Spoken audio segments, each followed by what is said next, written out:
Hello everyone, welcome to Rao Online. Today we are going to learn how to approach diabetes in the young. Today we are going to broadly look at the classification of diabetes. We are going to learn how we are going to algorithmically approach a diabetic patient who's been diagnosed in a young age. So before we dive into the definition of young onset diabetes and what constitutes this young onset diabetes, let us first look at the zones where we are familiar and the slightly unfamiliar zones. So, whenever we talk about a young diabetic, typically there are two kinds of patients, right? So, on one end of the spectrum, we have young, lean adults and adolescents with a genetic predisposition in the form of HLA, DR3, DR4, DQ2, DQ8 association, who typically present initially with a de novo decay. When I say de novo decay, it means a decay without any trigger. Usually, the disease process is triggered by a viral infection or vitamin D deficiency or early exposure to gluten. So, these are the various triggers that have been studied in this group of patients. It is associated with other autoimmune diseases like celiac disease, autoimmune thyroid disease, autoimmune adrenal disease, pernicious anemia. A lot of them show evidence of autoimmunity in the form of antibodies, the most common of which is the GAD antibody. And then there is no beta cell reserve. There is an absolute insulin deficiency secondary to lack of beta cell reserve. Now, this can be demonstrated by doing a stimulated C-peptide, which is going to be less than 1.8 nanogram per ml. So, that tells you that there is no beta cell reserve. And the treatment, the mainstay of treatment is going to be insulin. Now, this group of patients at one glance, young, lean individuals who typically present for the first time with DKA, who show evidence of autoimmunity with antibodies, presence of other autoimmune diseases, where there is no beta cell reserve, absolute insulin deficiency, the stimulated C-peptide is negligible, and they are completely insulin dependent. Yes, I am talking about type 1 diabetes mellitus. Now, on the other end of the spectrum, we have obese patients with evidence of insulin resistance like acanthosis nigricans associated with other cardiovascular disease risk factors or polycystic ovarian syndrome, initially presenting with impaired glucose tolerance, going on to develop progressive hyperglycemia, developing more complications, micro and macrovascular complications. Even the incidence of hypertension is much higher in this group as opposed to type 1, and the treatment is with lifestyle modifications, oral anti-diabetic drugs, and as the disease becomes more long-standing, more advanced, they may go on to require insulin. So, here again it is quite clear who I am talking about. These obese individuals with evidence of insulin resistance associated with other cardiovascular disease risk factors, whose treatment is primarily targeted with lifestyle modifications, metformin, other oral anti-diabetic agents. Yes, I'm talking about type 2 diabetes mellitus. Now, these are our familiar territories when it comes to handling a young diabetic patient. So, when a young diabetic typically falls into either one side of this spectrum, then the diagnosis is clear. But what when we have a patient with type 1 phenotype but doing well on oral anti-diabetic drugs requiring only minimal insulin? So, this means there is a lean individual but the beta cell reserve seems to be preserved. The patient's insulin requirement is minimal and we are able to add on oral anti-diabetic drugs. So, what happens then? What is the diagnosis then? Similarly, we have a patient with a type 2 phenotype. Type 2 phenotype patient is going to be obese with features of insulin resistance.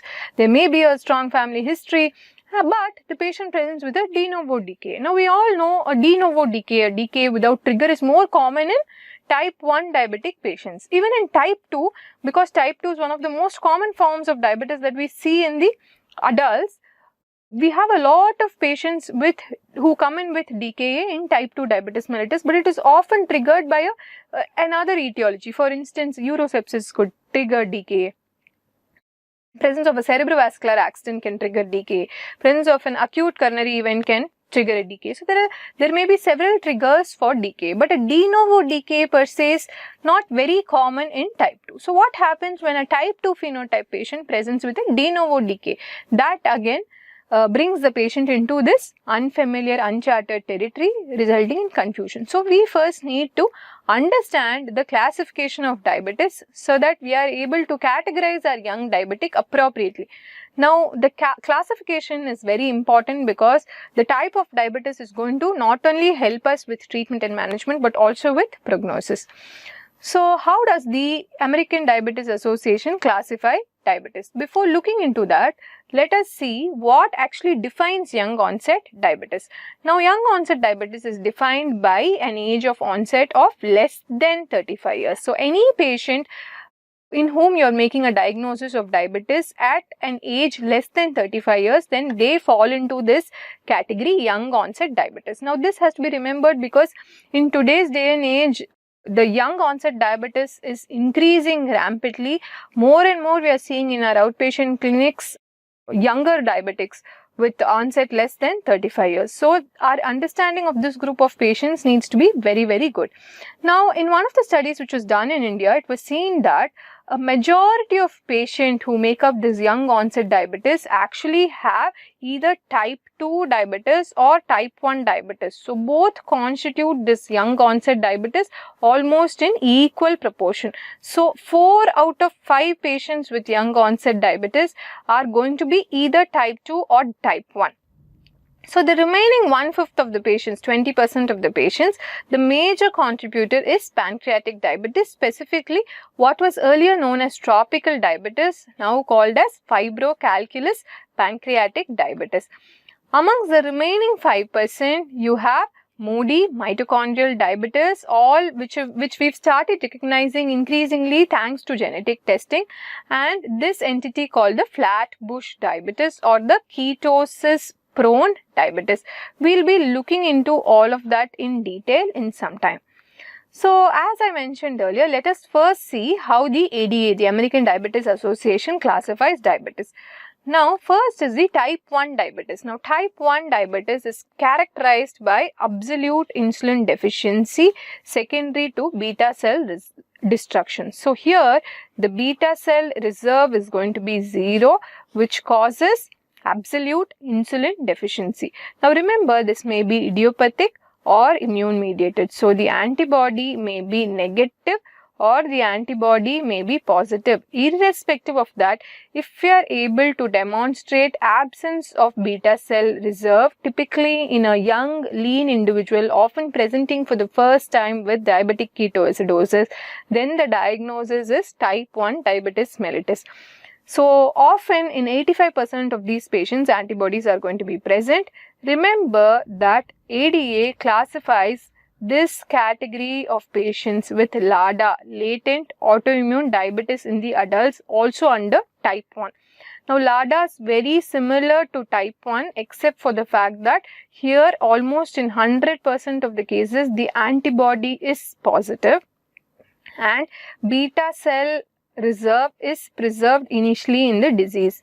So, initially we are able to manage with oral anti-diabetic drugs, but as the disease evolves, the patients lose their beta cell reserve and the patients may become insulin dependent. Usually the age of onset of LADA is beyond 30 to 35 years. So, and they have a type 1 phenotype. So, this is LADA, and ADA has classified LADA under type 1 diabetes mellitus itself. Remember that. The second type is type 2 diabetes mellitus. Now, in type 2 diabetes mellitus, the main player is going to be insulin resistance with either relative insulin deficiency or there may be a major secretory defect in the background of insulin resistance. So, any patient with predominant insulin resistance goes into, and preserved beta cell reserve goes into type 2 diabetes mellitus. Here again your antibodies are going to be negative and your beta cell reserve is going to be preserved.